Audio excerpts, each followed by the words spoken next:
Hey there. So, if you've ever had neurotherapy, you know how amazing it can feel. But what about when that relief just disappears? Today, we're going to dive into why your diet, what's right there on your plate, is actually the secret key to making that relief last for good. Does this sound familiar? You walk out of a therapy session feeling like a new person, on top of the world. And then, just a few hours later, those old aches and pains start creeping back in. It's super frustrating, right?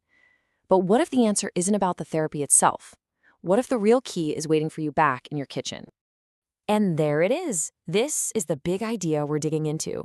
So often the problem comes right back the second you eat your next meal. That tells us that the real cause, that missing piece of your healing puzzle, it's literally what you're eating. And look, this isn't some brand new idea somebody just cooked up.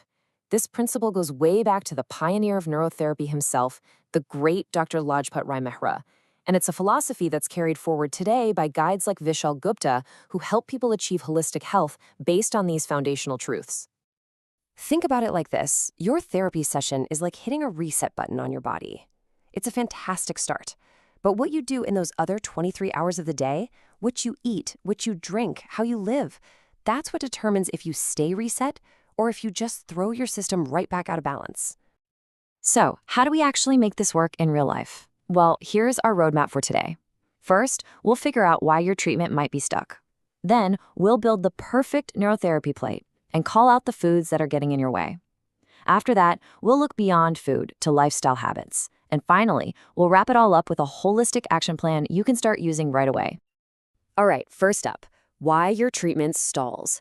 We're talking about the hidden saboteurs in your kitchen. You'd be surprised what common, everyday foods might be secretly working against all the progress you're making in therapy. A perfect example of this comes down to one core idea: eating with the seasons. Let's take ghee. In the summer, when it's warm, ghee stays liquid, it's easy to digest, it even has antibiotic properties. It's great. But in winter, it gets hard. And guess what? That same hardening process can happen inside your arteries, creating potential problems for your heart. The solution is so simple. Switch to a local oil, like mustard or sesame, that stays liquid in the cold. It's a small change with a huge payoff. Okay, enough about the problems. Let's get constructive. Let's talk about the neurotherapy plate and focus on the foods that will actively support and boost the healing process your therapy has already started. Starting your day right is a huge deal. The absolute best option? Seasonal fruits. Simple as that. But hey, if you need something a bit more filling, you've got great choices. Light, digestible foods like poha, upma, or even a moong dal chila are all fantastic ways to fuel your morning without weighing you down.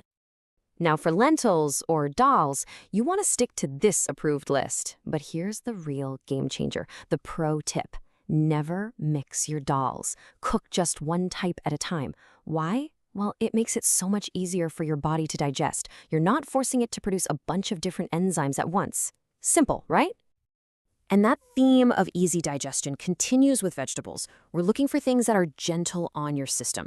Think about stuff like bottle gourd, pumpkin, ridge gourd. They're hydrating, they're packed with nutrients, and they give your body what it needs without making it work overtime to break them down.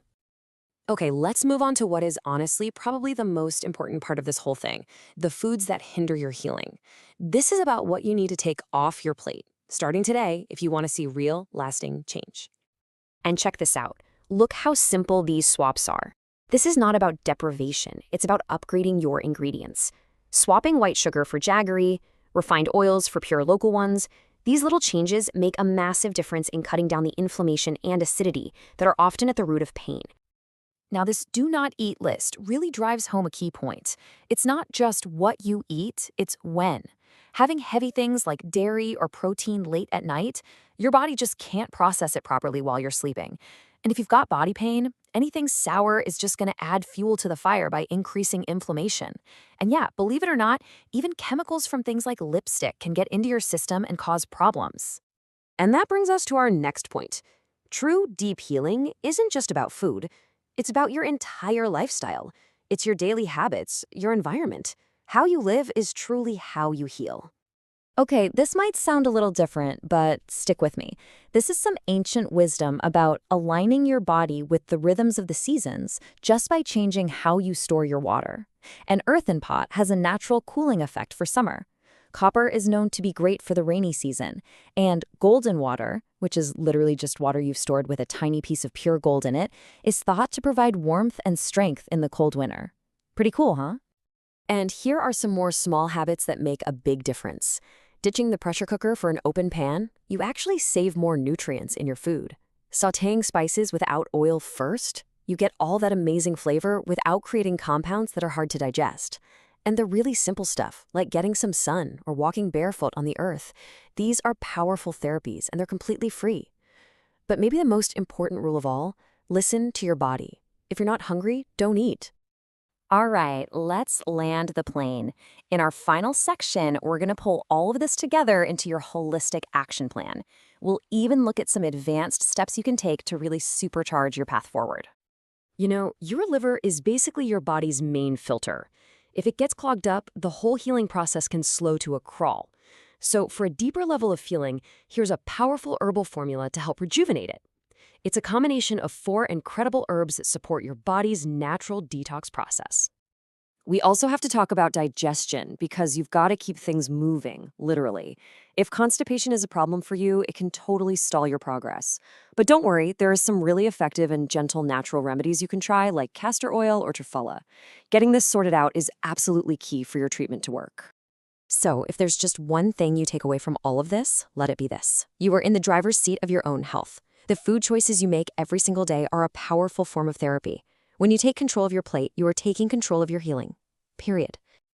So the real question isn't just about what you learned today, it's what you're going to do with it.